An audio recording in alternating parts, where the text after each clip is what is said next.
Hello class, and welcome to our lecture on issues in standardized testing, formative assessment, and schema. We're recording this because of Hurricane Matthew, so please make sure that you pay close attention, take notes, and remember that there are 4 in-class activities throughout this lecture that I'm going to ask you to turn in at our next class so that you can get credit for attending today. So the first topic we'll talk about are issues in standardized testing. So for the last month, we've been talking about standardized testing, ability and achievement tests, high stakes testing, norm reference and criterion reference. And today we're really going to spend some time thinking about and examining what are the issues and the controversies that are surrounding standardized testing in today's world. So before we can talk about what's happening today, we kind of need to know, how did we get here? How did we get to 2016 in this era of increased accountability? So it all began in 1965 with the passage of the Elementary and Secondary Education Act. So this was the time in which we were looking at poverty. It was part of this war on poverty and looking to see what can we do to help shape America's future. So this was the first allocation of Title I funds. So many of you have probably heard about Title I schools, or that a school has been diagnosed as Title I. A school gets that designation based upon the proportion of students that qualify for free and reduced lunch, which is based upon household income. So free and reduced lunch status is the way in which in the United States we look at poverty within schools. So schools that have a high proportion of students who qualify, therefore they have students from poverty, they get Title I funds. So this was the first time in 1965 that we're directly taking federal money and inserting them into the schools and taking federal money and putting it into the school systems. And every time that we give money to something, the government would also like to see that it's working. So along with this Elementary and Secondary Education Act came higher amounts of accountability. So if we're going to give these schools money, we want them to show us how it's improving student learning. So this act needs to be updated every 4 to 8 years. So some important updates include improving America's schools in 1994. That was first Clinton's initiative. No Child Left Behind in CLB in 2001, which led to adequate yearly progress, and the institution of standardized testing across all grade levels, 3rd through 12th, in reading and in math. And wanted schools to document that each child and all subgroups of children, including students from free and reduced lunch, English language learners, and minority students, were making improvements and making that year's worth of growth, or AYP. And then Race to the Top was one of the most recent updates to that with President Obama, which included increased protections for charter schools and increased accountability at the teacher level, including teacher incentive plans based upon test scores. And then the most recent updates, ESSA, which have also increased the Common Core in those standards. So as you can see, we're just moving more and more and more this trend towards accountability. So in addition to that, through this movement, we started off with minimum competency testings. So this would have been in the 1980s. There was a push to say, wow, kids are graduating from high school from these low-income schools, and they don't even have basic skills of reading and writing. So in the 1980s, there was legislation in many states that ensured that students had to be able to read and write and do arithmetic in order to graduate from high school. So that's what we call minimum competency. This isn't what we would expect as a high standard. It was just kind of a basic skills. Can students do this when we give them a diploma? This led to quite a few lawsuits around these points, and the 2 major outcomes is that we have to provide notice to students if we're going to have minimum competency testing. And in the past, that's been 2 years of notice. So we can't all of a sudden say, oh wait, tomorrow you're going to pass this test in order to graduate. We have to prepare students and let them know ahead of time. The other thing is that the school districts are held accountable to provide that adequate instruction in order for students to pass these tests. So a school district could be sued or be held liable if they didn't provide the instruction that a student would need in order to pass these tests. And so that again leads to where we are with school grades and that greater accountability for for schools because it's tied to the student performance. So not only are students held accountable to these standards and to these tests, but now schools are as well. A really important turning point in when we're looking at accountability and testing in schools is the publication of A Nation at Risk. This was published in 1983. It was a task force from the presidential office, and it basically said, we're in trouble, guys. It was one of the first times in our history that it was shown that, or stated, that American schools weren't performing compared to the other countries in the world marketplace, and that this is going to be a problem because if we want to stay competitive as a country, we need to provide for the education of our students. So A Nation at Risk in 1983. It recommended that tests would be used, assessments would be used to document the shortcomings and as a mechanism for reform. So this report did not say that tests would solve the problem. It said that assessments would help us identify the problem. As we've moved along, more and more lawmakers have made the assumption that assessments will solve the problem rather than instruction. So it's something that you want to be on the lookout for and think about when you hear different legislators and different policymakers talk about the role of assessments and standardized testing in the schools. Is that, are they talking about that as a means to the end or as the end result? So based upon the Nation at Risk in 1983, there was increased state accountability reforms. So this is where states individually started to develop accountability mechanisms, and that's where, in Florida we get the school report cards, and other states have other mechanisms to hold schools and school districts accountable for student test scores. What was happening is because every state was developing their own tests, we have what we call the Lake Wobegon effect. So Lake Wobegon was an old radio show by Garrison Keillor set in the Midwest. And in Lake Wobegon, this little town, every child is above average. So can that really be the case? Well, of course not, right? Students cannot be, they can't all be above average because someone has to be in the middle, right? And some then have to be below the middle and some have to be above. But in these state accountability reports, every single state was reporting that their students were performing better than other states, which of course can't happen. Some states have to be at the bottom. But what we're seeing is that the difference is that states were using different metrics and different ways of looking at that achievement for students. So this led to the 1990s in a standards-based reform. So remember in the 80s, we had that minimum competency testing. So students were only held accountable at a very low level. In the 1990s, we started to say, if we want to compete in a world marketplace, it's going to be even more important that we adopt these world-class standards. It's not enough that our students can just read and write and do arithmetic. They also need to be able to think critically, to do algebra or geometry, to perform at a higher level. So now our assessments are taking on these more substantial tasks.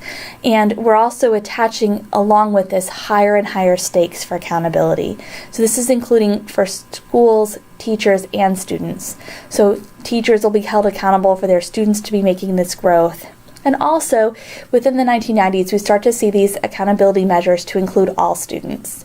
So we start seeing states assessing their English language learners, their students, their exceptional ed students, students who typically would not have been a part of this accountability measures are now, we want to hold everyone accountable for everyone making growth.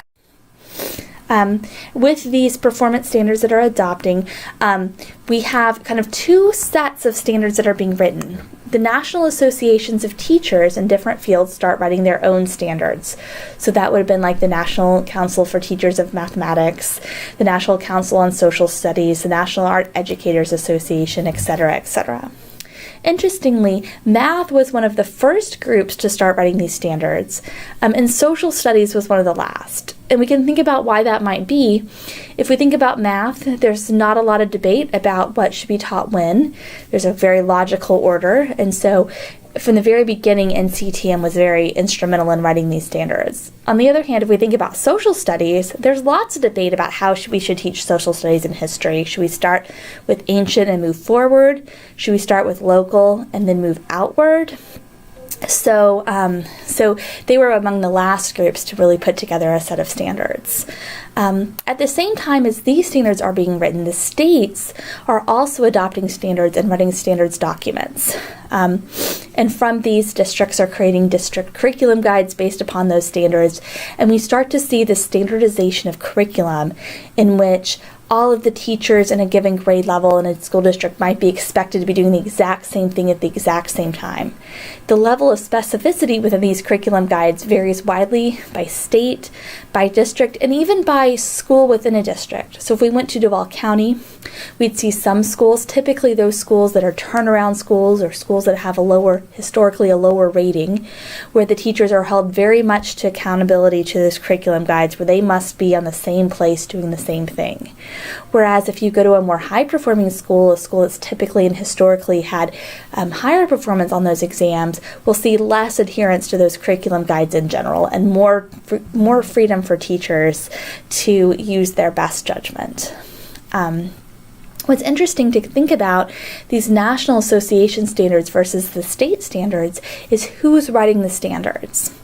In the national associations, these tend to be experts in the field, so expert teachers, professors of pedagogy, and content experts are working together to create these standards in a really grassroots measure.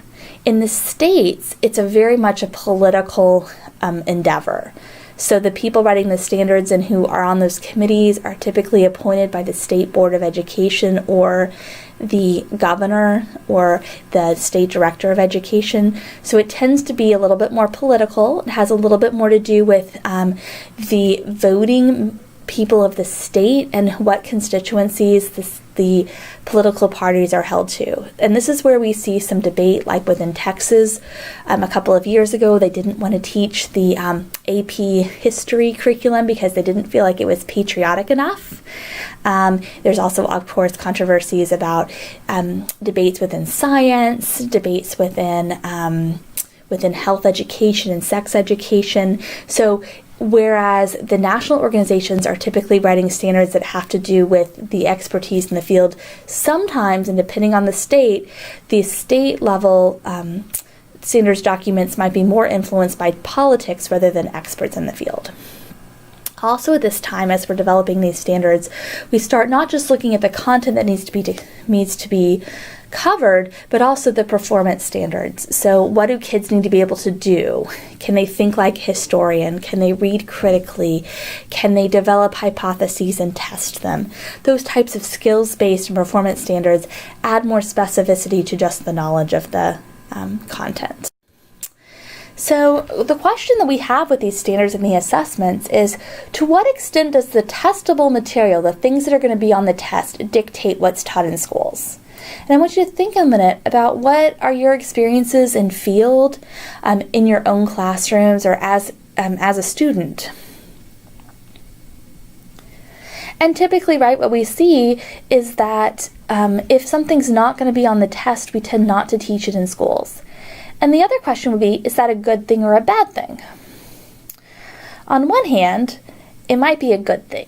It might be a good thing that everyone's on the same page, that if I am in first grade and I go to school on the east side of Jacksonville or the west side, I'm going to learn the same types of things. I'll have more continuity. If I move to Oklahoma, I'm not going to be behind because everyone in first grade has established these are the things that we learn. I won't have the first grade teacher saying, oh, in science this year we're going to study butterflies because it's my favorite thing. And then the second grade teacher saying, oh my gosh, I love butterflies. Let's study butterflies this year in second grade. And then in third grade, the third grade teacher says, I love the butterfly life cycle. We're going to do that again in third grade. Rather, we can really establish what are the things kids need to know. They need to know about geology. They need to know about ecosystems. They need to know about properties of matter. They need to learn about physics, right? All of those things that are really important, and if left up to the teachers, they might not be covered as extensively. On the other hand, sometimes we don't get to talk and discuss the things that are really important or the things kids are interested in because we have to fit all the standards in. We're beholden to this group of things. And sometimes that means that, for example, if I teach third grade, I might not teach writing because writing is not assessed until the fourth grade test. So in third grade, I might be way more concerned about their reading skills. And we would say that's not in the best interest of students, right? Students need to know about writing and need to develop their writing skills in second grade and third grade. They can't just learn it all in fourth grade, right? So how are schools and districts and teachers and students held accountable? What are those accountability mechanisms for tests? So these determine the rewards and sanctions within schools. So what are some of those rewards and sanctions? For example, if I have a low-performing school, I might then be eligible for additional funding through tutoring, expanded time, school choice, which might not be a good thing. When I taught in Texas, I taught in a fairly low-performing school one year, and we were allocated additional money for after-school tutoring. So teachers were paid extra to stay late with their kids, and the kids that were those at-risk kids got to stay, have a snack, learn from their teacher for a little bit of extra directed time towards their specific areas of weakness, and then they were provided transportation home. And in that sense, I think it was a really good thing. These schools were getting extra help because we knew that these kids needed more than other kids might have needed. However, you can probably remember a couple of years ago in Duval County where they made all of the turnaround schools stay an extra hour, and it was pretty much a disaster. Every kid had to stay late. Giving kids an extra hour of school wasn't necessarily going to help them do better, right? Because there's only so much time that a first grader can sit still and listen during a school day. The other thing is school choice. So in every state, I believe, if a school is underperforming or has received a failing grade, then those parents have to be offered options in order to attend another school in the district. So what are the benefits of that? Well, as a parent, I really like to have that opportunity. I really like to know, oh, I can choose and I can pick the best place for my kid. But there's probably a lot of downsides too and some unintended consequences. So if parents are allowed choice to leave a school, which parents are most likely to leave? Well, it's going to be the parents with the most resources, right? The parents that A, have enough knowledge to know that they can leave, enough wherewithal to know which schools in the district might be the most beneficial for their kids. So you have to have some insider knowledge there. You also have to be able to afford the transportation to another school. So if I don't have a high income, I might not be able to transport my kid across town or to be able to get them there if they forget their lunch or all of those kind of other things that might happen. And then if all the parents with the most resources leave a school, what's going to happen? The kids that are going to be left are probably going to be in a worse off shape, right? There's going to be less resources for those kids, and their performance might also just go down by nature of the population, not because of the work that the teachers are doing. So other sanctions can include the removal of a principal. So I don't know if you've paid attention, but in Duval County, there's lots of shufflings of principals, and a lot of that has to do with the accountability mechanisms within the district. At the worst case, we might have new oversight committees in which district or even outside of district people come in and take over and rearrange things in a school. We also can see the reassignment of teachers, trying to move them to where they might be in a better situation or a worse situation. The accountability mechanisms for students can include retention or not being able to graduate, right? So if I don't pass the FCAT or the FSA, I won't be able to move on to the next grade level. It can also prevent me from graduating from high school, or it can prevent the type of diploma that I receive. So I might not be able to receive a standard diploma. I might receive something different. And then, of course, more and more these high-stakes accountability mechanisms are affecting teachers. So within districts, if you receive a high evaluation, which 50% of that is dependent upon your students' test scores and the value-added model of how those scores might have increased because of you, you might be eligible for an additional bonus from the school district. It's also directly tied to your evaluations. So how you're going to be rated, if you're going to be rated as a highly effective teacher, it's completely dependent or mostly dependent upon those test scores rather than the observations and things that principal or students might see in the classroom. And we're going to talk a whole lot more about teacher evaluation later on in this semester. So along with the accountability mechanisms, right, No Child Left Behind and Continue On has included the provision for all students. So No Child Left Behind requires that 95% of all students are assessed. We might have accommodations for students that could include extended time. In some states, you're allowed to take the test for up to 3 years in Spanish or in your native language. However, that's not the case in Florida, right? In Florida, because our state language is designated as English, the test may only be given in English. We can also, of course, give the test in Braille. We can make the test in larger print. We can have an oral administration for the math sections of the test. Any of these accommodations have to be dictated by a student's IEP or individualized education plan. So I can't just the day of the test say, oh, this kid's going to have extended time, or this kid's going to get to take the test in a small group.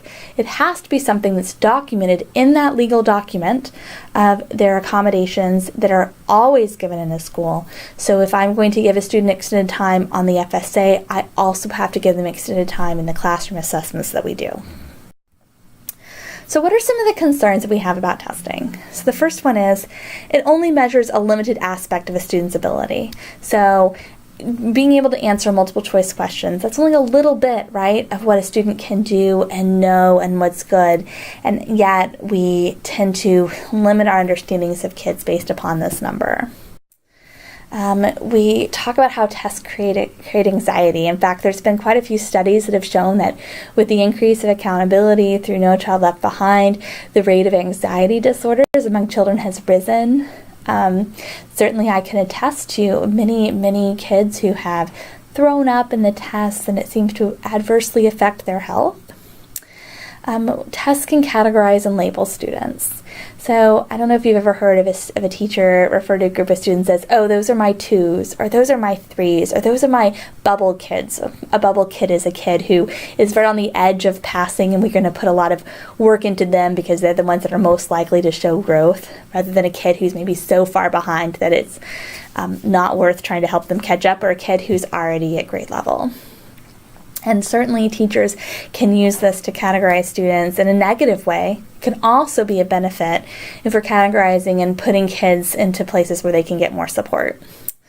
Tests can damage student self-concepts. So if I fail this test, if I don't do well on this test, this can negatively affect the way that I view myself as a student and as a learner, which can again have long-term consequences, especially if we go back to something like the social cognitive theory and thinking about how those personal determinants can affect my behavior and my attitudes.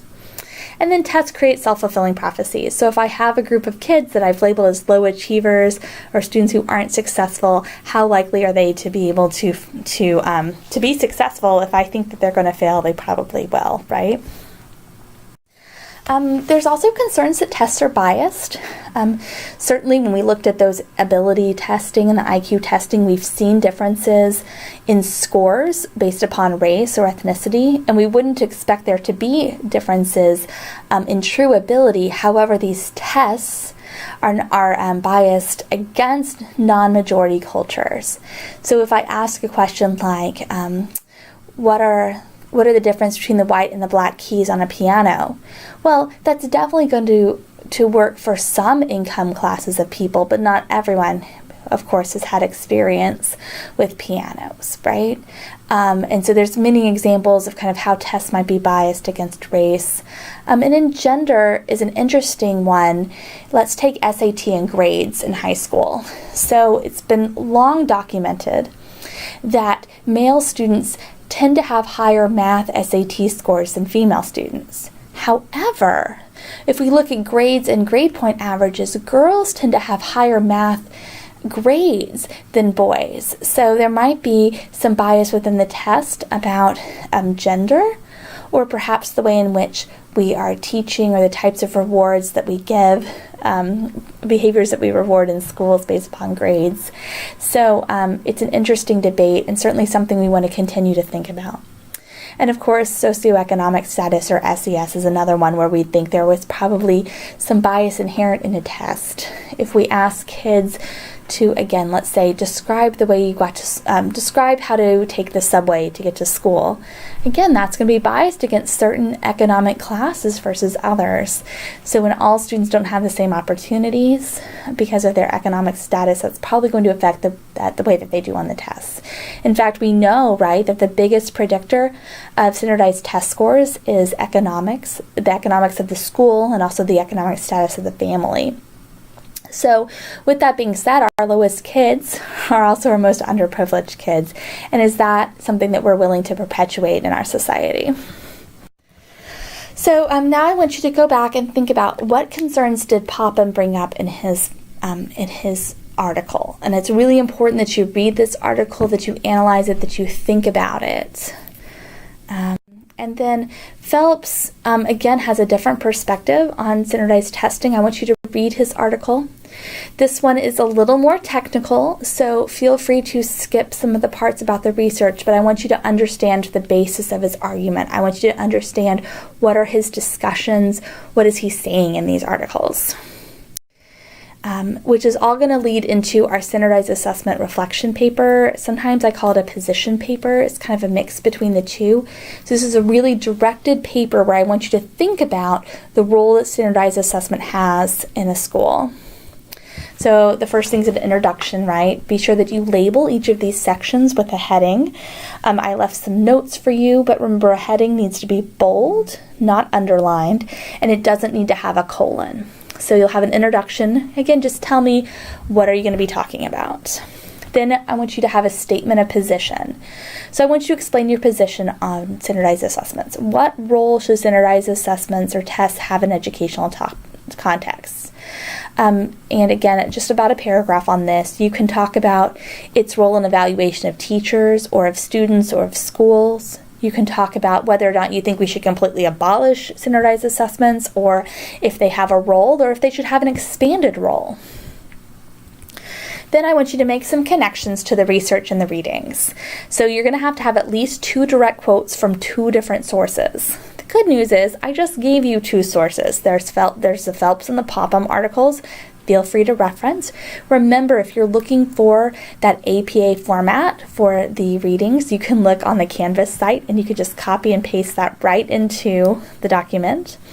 Remember, if you're using a direct quote, you need to have quotation marks around the quote, the author's last name, the date, and the page number or paragraph number of the citation. If you choose not to use one of the readings or both of the readings for your quotes, again, I want you to think about scholarly or reliable sources. So please don't quote Miss Susie's blog. Also, don't quote me. This is not information that's available to the whole public, so I'd like you to find some published research or some published articles for teachers or in news magazines or newspapers that could support your views, or perhaps provide an opposing view that you could counteract. Again, I want you to provide 2 different arguments. So tell me 2 reasons why this is the way that you think standardized assessment should be handled. You could talk about financial considerations, ethical considerations, how this might benefit your students or your teachers. Then I want you to make a connection to your classroom practice. So if this is your belief about standardized testing, what are you going to do as a teacher? If it's in contradiction to the way in which things are going, tell me how you're going to handle that. How are you going to reconcile that in your classroom? Are you going to go ahead and teach the test? Are you going to try to mitigate that? Are you going to be in more support of it? Give me some ways that you might advocate for your students or for your position. And then finally, you need to have a conclusion, bring it to a close. So in your paper, I'm going to be looking for these 5 headings for the different sections, and then you need to have a reference list. So again, you need to have at least 2. These should be on a separate page, so use that page break function in Word. APA format, remember that's a hanging indent, so that the first line is all the way to the left and all of the other lines are indented by 1. If you have any questions about that, please see me. So this is your first in-class activity. So pause the lecture and I want you to make a chart. I want you to list 2 things that square with your thinking from today. So 2 things we mentioned that make sense to you that you agree with. Then I want you to make a triangle and come up with 2 things that you would like to change about either the way the laws are written or what's happening in schools today or what or some of these results we've seen. And then last, I want you to come up with 2 circles, 2 things that are still circling around in your mind. What are 2 things that you're still thinking about, contemplating, wondering about? So again, that's your first in-class activity. You'll need to turn in all 4 of these activities to get credit for your attendance for Thursday's class. Okay, so now we'll take a break and come back and talk about formative assessments. So what is formative assessments? Formative assessments, again, are the gathering of evidence to provide feedback to students and to adjust instructional strategies. So remember, formative assessments inform our teaching. So how can we gather data about kids? How can we learn about what they're doing and what they know so that we can best prepare them and prepare us for instruction? So here is a long list of formative assessments, and I'm going to go through and talk about some of them and some of our best strategies for doing formative assessments. So the first one that I think the most basic way to know what kids know is to ask them questions, right? So in lecture, I'm always stopping to ask you questions, and hopefully that's a strategy that you've seen in the classrooms you've observed in field, and maybe something you've done before in field. So when thinking about questions, you want to make sure you have questions that are of a variety of levels of difficulty, complexity, so some really knowledge-based questions, some application questions, some critical thinking questions, and thinking about how you can differentiate that questioning. So I want to involve all of my students, so I might ask some of my more advanced students those more complex questions, making sure that I can include my students who are still trying to catch on in some of those lower level questions. The next thing with questioning is that wait time. So I find this the most difficult thing about asking questions is allowing students time to think before I call on someone. Lots of teachers talk about wait time, especially with younger kids. I might have wait time that involves how long I wait before I allow kids to raise their hand. Because what happens when I ask a question and a kid raises his hand immediately? Everyone else stops thinking. So I might say things like, okay, I want you to think about this answer and no one raise your hand yet because I want to give everyone a chance to think about the answer. And then once you call on a student, or maybe no one's raising their hand, you have that wait time where you're waiting for students to formulate. And we have a tendency to fill that up with talk, and it's important just to be silent and wait, even though it can be kind of awkward. And then the other thing with questioning is making sure that you're involving the whole class. So some teachers use a popsicle stick method. You can kind of see on the slide here where I might have a student's name or numbers written on a popsicle stick, and then I just draw a stick out every time to call on a student to answer the question. I've never been able to make that work in my classroom only because I tend to want to direct my questions to certain students. But if I was doing a lot of review type questions, it would definitely be a good strategy, and some teachers use it way more effectively than I could ever manage. Another strategy that I do use more often is I divide the class into quadrants. So left side, right side, front and back. And then I try to call on a student from each quadrant as I ask questions. That way I can still have a little bit of diversity in who I'm asking and making sure I get to lots of people, and yet I can still have a little more control over who's answering. So again, as you're asking questions, you just want to make sure that you're involving the whole class. So some tips on effective questioning. You want to make sure the question's clear. Sometimes I catch myself asking a question and I realize no one knows what I'm talking about. So that's where it's really helpful to plan ahead. Maybe in your field classes, when you've had to write lesson plans, your professors have made you write out the questions, and I know you probably thought, wow, this is such a waste of time. I'm never going to do this as a teacher. But even in my lecture slides, I write out the questions, and that's because I know that if I plan out ahead of time, I'm going to have more effective questions. I'm going to be able to ask deeper and more thought-provoking questions, and I'm going to remember to ask questions. Make sure your questions match your learning targets or your objectives for the lesson. Think about the whole class. Give enough wait time. Give appropriate responses. And this is something as a beginning teacher I really struggled with. So what are you going to do when the student answers wrong? You definitely want to make sure that they are able to correct, but you also don't want to embarrass the student or give them, make it where they don't feel welcome and a part of the class. So just practicing some answers. I've definitely seen teachers who've been able to say things like, okay, Rodney, that's not quite it. Would you like to call on someone else who maybe can help you out on that one? Avoid yes/no questions. One of my professors, when I was an undergraduate, always said, never ask a question that you already know the answer to. And I think there's some wisdom there. So trying to ask them, rather than saying, what's 2 + 2, I could say, Lauren, how can we get to the answer here? What strategies do you use to add 2 + 2? See, I don't know how Lauren's doing the addition, but I already know the answer. So that's going to give me a lot more insight into how she's thinking and probably more effective for formative assessment. Avoid asking leading questions. So if you're asking an open-ended question, but you only have one answer, that can just lead to awkwardness. And sometimes it's difficult for students to get to where you want them to go. So try to avoid that. And then think about the sequence of questions. We typically like to start off with those knowledge-based questions and then move forward to more complex questions. Okay. Discussions. So next to questioning, discussions are probably another way that we commonly use to assess what students know and really informally kind of see where they are. Now, I don't know if any of you have tried to do discussions in maybe your field classes, but there's an art to it, right? It's not as easy as you might think. You can't just write discussion in your lesson plans and assume it's going to go well.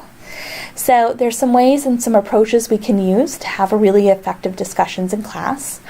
One is a fishbowl, right? So a fishbowl, you've probably seen this before, but you have a small group of students in the middle of the classroom and everyone else surrounding them. So the people in the middle are the ones who are participating in the discussion, and the people on the outside are observing. Sometimes they might be submitting questions to the middle for them to discuss. Sometimes they're writing reflections. But this is a way to kind of make sure that everyone has meaningful involvement. The idea being that you rotate in and out who's in that middle fishbowl to discuss, and everyone gets a chance to participate. It's really hard to have a discussion with 20, 25 people, right? But if you limit it to 5 or 6, those 5 or 6 are going to have more meaningful conversation. The Socratic method and the inquiry approach are both ways to lead a discussion as a teacher, where you're asking students questions and they're explaining rather than you doing all the explaining as a teacher. Exit slips, I know that all of you probably use them a lot in your field classes, but the idea behind it's a way to quickly assess what they're doing and what they're learning as they're leaving the class. Okay, so like I was saying, exit slips are a way that you can quickly assess at the end of class what students learned from the lesson. They shouldn't take more than 5 minutes to do. I think sometimes our exit slips tend to be whole worksheets, and I think more effective for an exit slip is maybe 1 or 2 problems. I like to ask the kids, what did you learn today, and what are you still questioning about? That's really helping them be responsible for their own thinking, to be able to articulate what they learned, what they understand, and also to articulate what they don't understand, but they're still having questions about. And that's going to help them do that reflective piece, I think, is also important. We could also call them admission slips, so something you do at the beginning of class to assess what they remember from the previous day's class. With early childhood, before they can read and write, we can do things like having them answer a question before they line up. So we do lots of this, like, okay, to line up today, I want everyone to tell me a word that rhymes with cat. We can go around the class and everyone gets a chance to answer, and I can quickly assess what they know. Okay. Learning logs and response logs are a way of journaling. The students can have dialogue with teachers about their understandings and about their conceptions of what's happening in class. What I like about it is it gives me a chance as a teacher to individually have a conversation with every student in my class so I can see what they're thinking. I can provide notes. I can have a dialogue. The downside is if I teach in high school and I have 120, 200 students, that's 120 or 200 students of logs to read and to respond to, and that can be overwhelming. So I think it's a judicious use of this. I think that we often think about doing journaling in our English class, particularly writing in the lower grades, and I think it falls off as we get older, and I don't see a lot of science or math teachers using this a lot, but I think having kids explain and write about science and math can also be powerful for their learning and their reflective process. Okay, and graphic organizers, these are my favorite way to assess and to do some formative assessment about what kids know. So I'm going to go through each one of these just so everyone knows what all these graphic organizers are all about. First one's a Venn diagram, right? Venn diagrams help us do comparing and contrasting, so what things are alike and what things are different about different groups or different people or characters in a story. A mind map or concept map is a way that we can get at schema and how kids have organized what they know about a topic. We're going to talk a whole lot more about that in a minute when we talk about our schema lab. A KWL chart, we use this a lot in elementary school. It's a great way to do formative assessment and to do some reflection at the end. So the basic idea is you have students before you start a unit talk about what they already know, and then what they want to know, what questions do they have, and at the end they can talk about what they learned. A PMI chart is a plus minus interesting chart. So when kids are reading things that are maybe more controversial or things that have opinions, more persuasive pieces, they can talk about what are the pros and the cons, and then what do they find that was interesting about the topic. So I use these a lot when I'm talking about current events, or I'm talking about different people's perspectives on a story. A T chart is very simple, right? It's just a T, and it has a wide variety of uses. I've listed some here, pros and cons, of course, but maybe a word and its definition, a vocabulary word and example, a state and the capital, an inventor and the invention, a date and the event, right? Anything that you can classify into 2 columns, you could have a T chart to accomplish that. A tree chart, and here's an example. We often think of tree charts when we talk about a family tree, which certainly if you were teaching the Russian novels, it would be really important to kind of lay that out there. Also, of course, in history and how different people are related to each other in a novel or throughout history would be important. We could also use it for organizational charts, and through in science, in particular when we have hierarchical relationships like the kingdom, class, phylum, species, order, whatever. I got those in the wrong order, but you know what I mean. We're having to organize and classify things. A tree chart can be beneficial. And finally, we also have a flow chart. And so a flow chart in the bottom left-hand corner, you can see would be a really simple in elementary school way to show a plot in the story. So what happened in what order and what caused what to happen. We can also use it more complexly in the top example where you see this is how, if I was going to solve a problem, here are the steps, and there's choices within that. So if I was doing math or science and I wanted to outline the processes of the scientific method or how to solve a problem, this could help us think about the different choices and outcomes that could also happen. Okay, and then finally for graphic organizers, I love to use Create Your Own. And this is where students can choose any type of graphic organizer to represent what they know and how they conceptualize that information. So by doing a Create Your Own, you're allowing students to think about and show you how they're thinking about what they know. This can be great for differentiation. So I can have students, I could give some students a really structured graphic organizer, and I could let my more advanced students create their own. And that would provide different levels of scaffolding for different students. Thinking maps are another formative assessment. They're just like graphic organizers, but they have a little more nuance to them. I'm not going to go through all of these, except to tell you that if you as a teacher ever have the opportunity to go to Thinking Maps training, it's probably one of the best professional developments I've ever gotten as a teacher.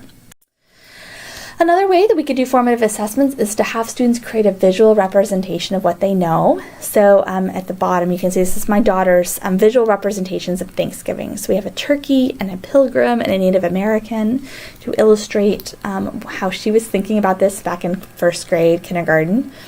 But having kids draw a picture rather than write out the definition of a vocabulary word, for example, might be more powerful because with the definition, they can just copy that from the book. But if they have to draw a picture, they really have to think about what those words mean. So visual representations, again, can be a great strategy for helping kids think about things in a different way or more deeply about a concept. We also have kinesthetic assessments. So times in which we can get kids to show us what they know by moving around.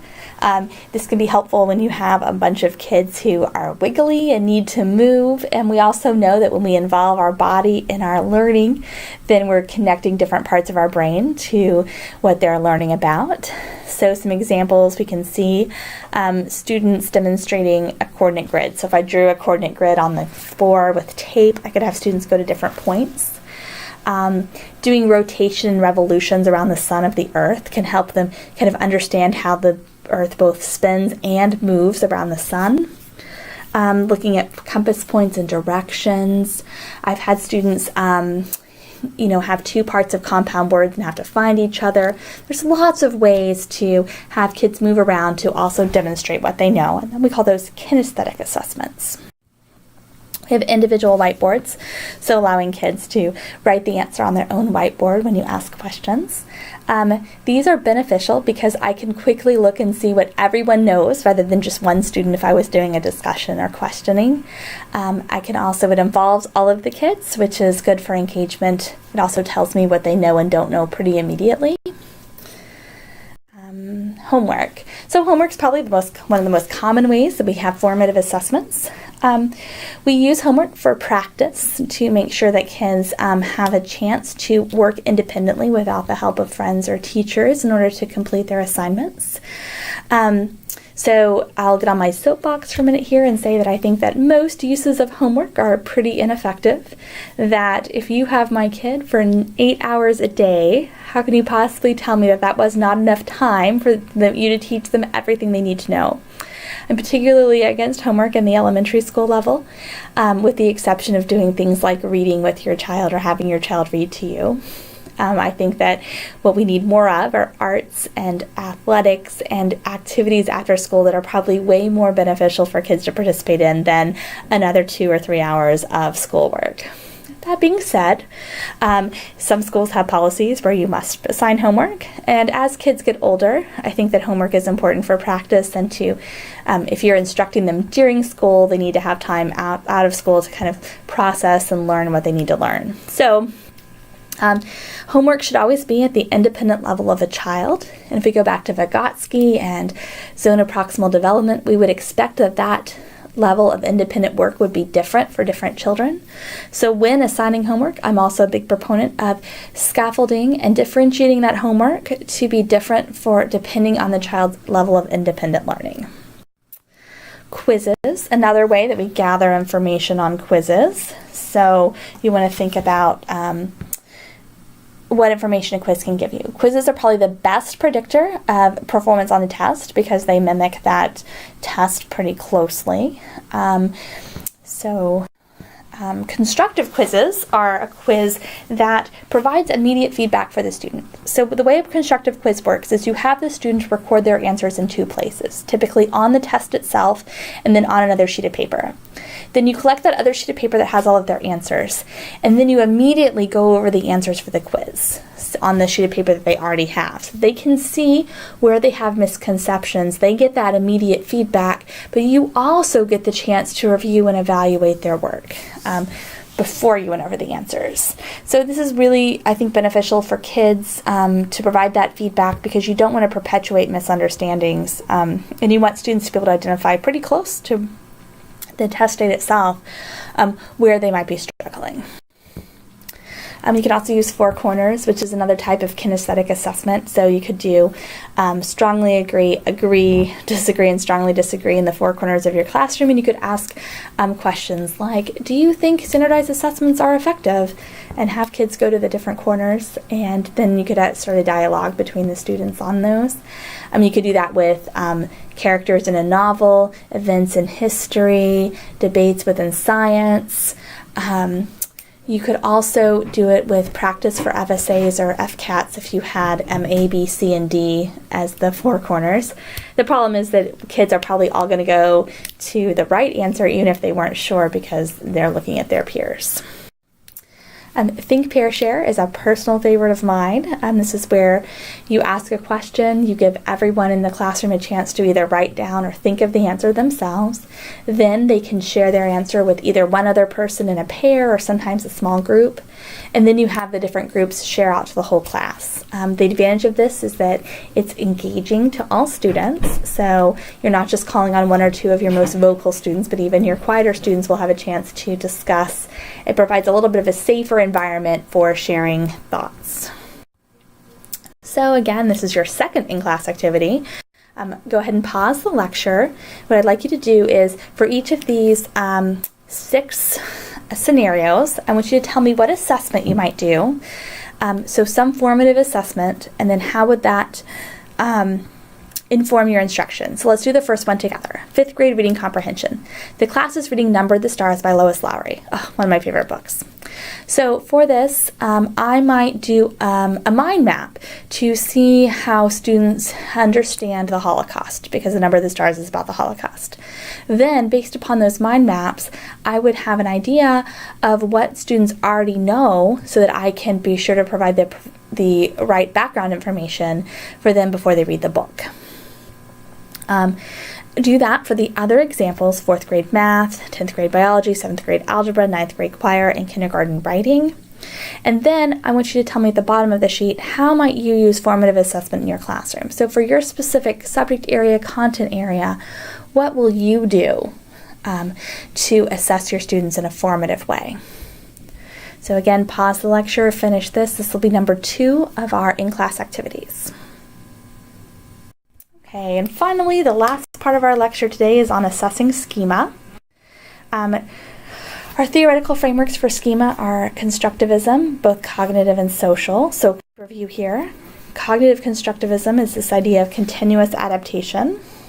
So remember, you have some sort of initial schema or understanding of the world. You experience something new, and that puts you in a state of disequilibrium. You can take this new information and you can either assimilate it or incorporate it into your existing schema, or you can modify it, and you can modify your schema to incorporate the new information, which leads you back to a state of equilibrium until you have a new experience, right? That's Piaget's idea of schema. We can also talk about Vygotsky's social constructivism, and remember that really has to do with this zone of proximal development, or ZPD, where we have their current level, and we have the zone of proximal development where they can learn and grow with scaffolding or with help. So schema, again, remember, is not just what you know or what a student knows, but it's also how you've conceptualized it and organized it. So it's not that I have a list of facts I've memorized, but it's also how those facts incorporate to my overall understanding and conceptualization of the content area. So I can't assess schema by asking multiple choice questions or by asking students to fill in the blank or just recall what they know. We have to think about ways in which we can really get at that deeper understanding, conceptualization of the construct, and how they've organized what they do know. So we have 2 ways that we're going to assess. We can assess schema for this class. We have a concept map, or we have a solo taxonomy, which is a structured observation of a learning outcome. For the concept maps, you are going to use things with kind of large topics or concepts like democracy or photosynthesis or division or poetry. For solo taxonomy, you're going to think about open-ended questions that require some reasoning. So why does rain fall? Why did the colonies revolt against the British? Why does c squared plus equal a squared plus b squared only work with right triangles?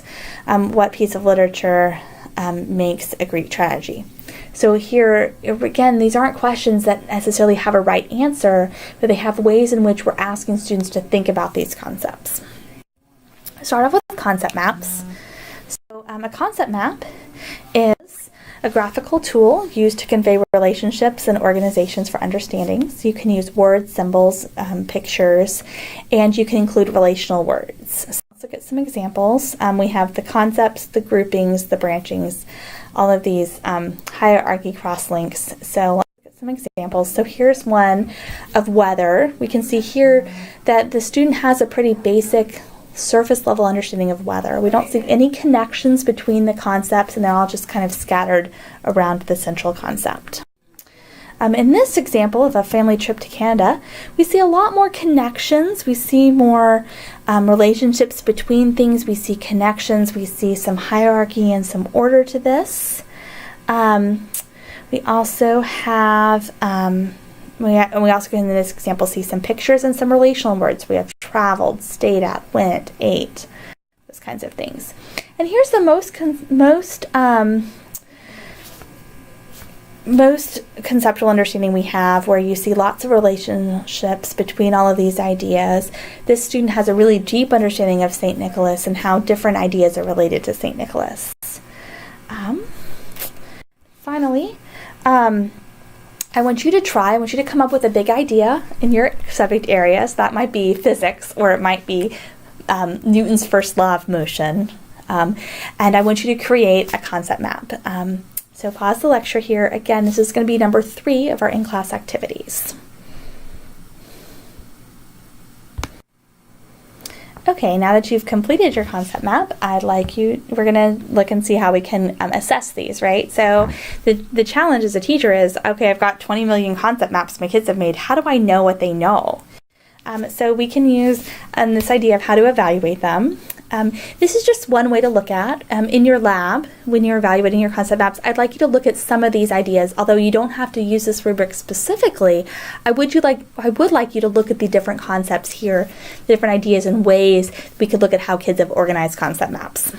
First one are concepts. Concepts are just everything you put on the map, everything that is connected to something else in your map. So here's an example for George Bush.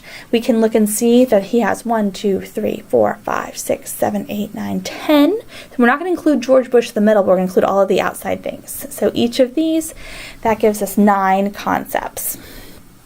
Does that make sense? You can see if we counted them all out. Okay.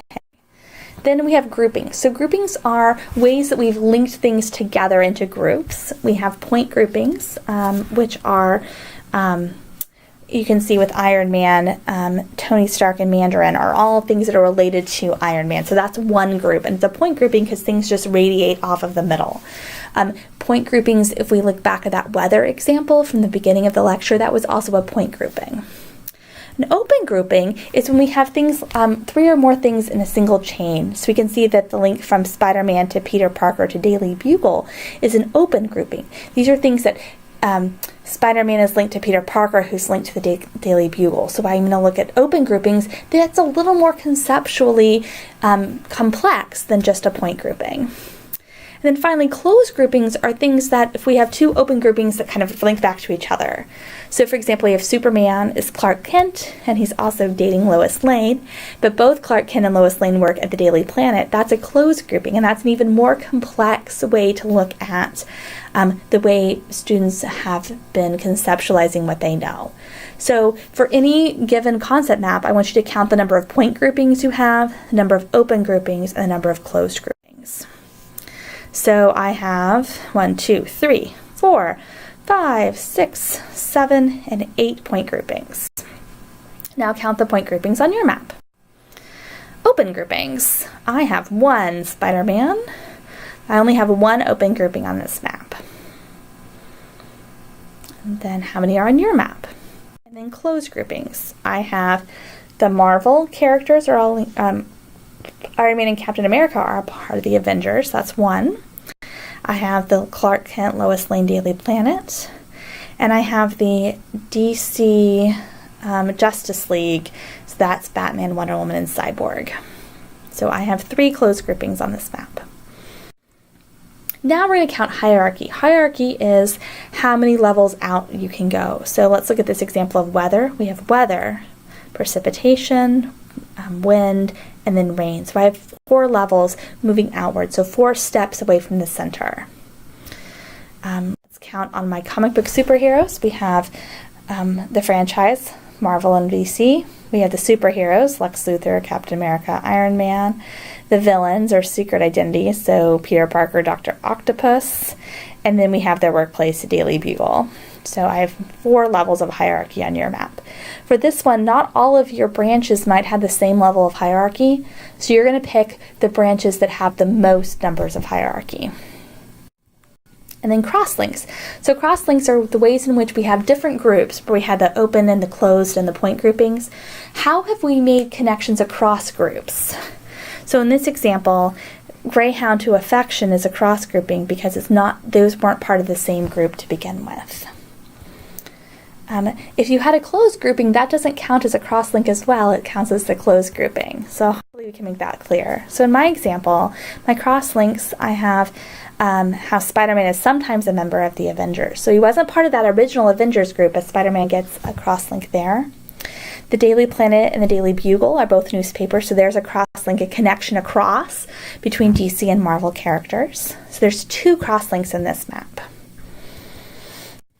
And then in propositions, these are the ones in which we've given words to explain how 2 things are related. You're going to get points, and you're going to get more points if it's more of a technical or if it's just a simple. So composed of is simple, identifies as simple, between is simple, and is composed of gets only half credit because we already used is composed of once. So because of the repetitions, I only gave it 3.5 points. Let's look at my example. So secret identity here I've labeled.